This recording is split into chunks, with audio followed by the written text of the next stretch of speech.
Assalamualaikum warahmatullahi wabarakatuh.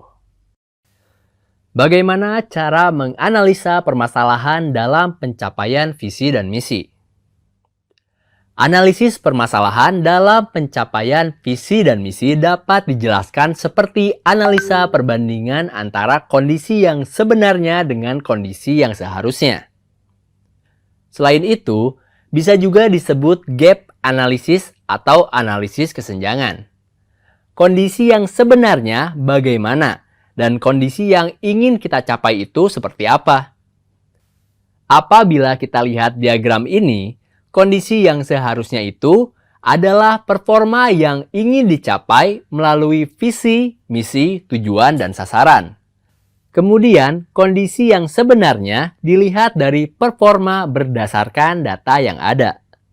Hal ini biasanya melalui proses yang kita sebut dengan EDM atau evaluasi diri madrasah. Dari perbandingan antara kondisi yang sebenarnya dengan kondisi yang seharusnya, ada gap atau kesenjangan. Kesenjangan ada 3 jenisnya.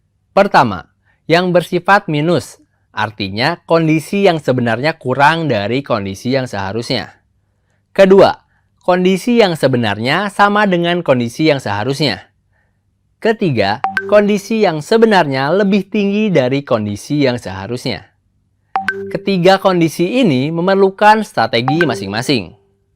Dalam kata lain, setiap kondisi memerlukan strategi yang berbeda-beda. Untuk kondisi yang sama dengan dan lebih tinggi, strategi yang diperlukan adalah bagaimana cara mempertahankan kondisi yang sudah baik.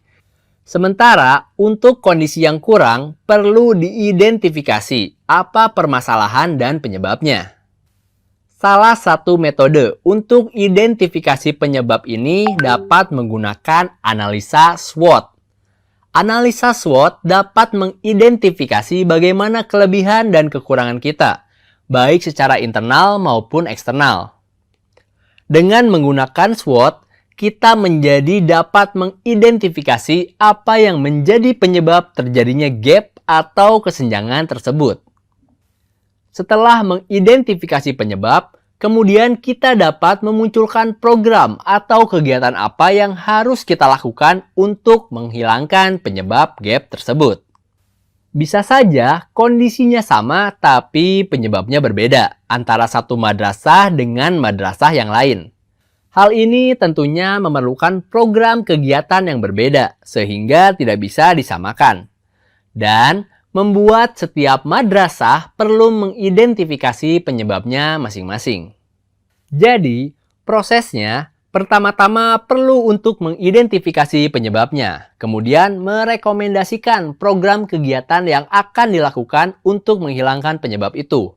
Lalu selanjutnya, perlu mengidentifikasi berapa dana yang dibutuhkan untuk melaksanakan program dan kegiatan tersebut.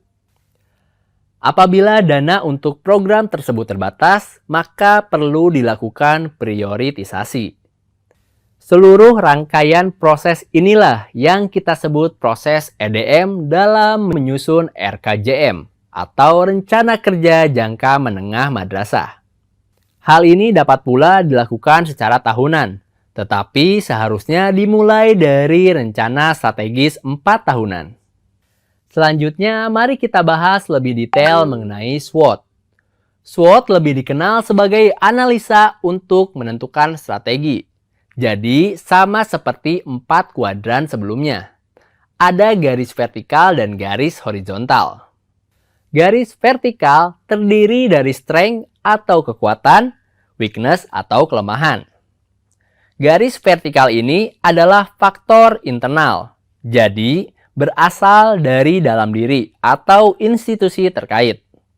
Lain halnya dengan garis horizontal yang terdiri dari opportunities atau peluang dan threats atau tantangan. Kedua hal ini merupakan faktor eksternal. Jadi dapat pula didefinisikan sebagai seberapa besar tantangan yang dihadapi dan seberapa besar peluang yang dihadapi. Pada grafik ini akan muncul persilangan antara garis vertikal dan horizontal atau internal dan eksternal tadi yang menjadi 4 kuadran. Kuadran pertama Berwarna kuning memiliki banyak kekuatan dari internal dan peluang dari eksternal. Secara umum, strategi yang dilakukan adalah agresif. Misalnya, pada suatu madrasah, dia memiliki jurusan yang tidak dimiliki oleh madrasah lain. Oleh karena itu, madrasah tersebut memiliki kekuatan di situ dan tidak punya pesaing.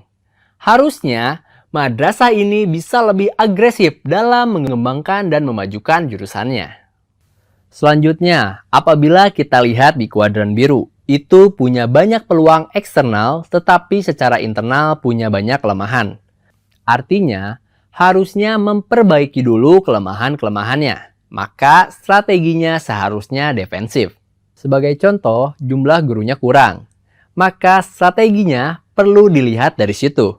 Kelemahan di internalnya apa?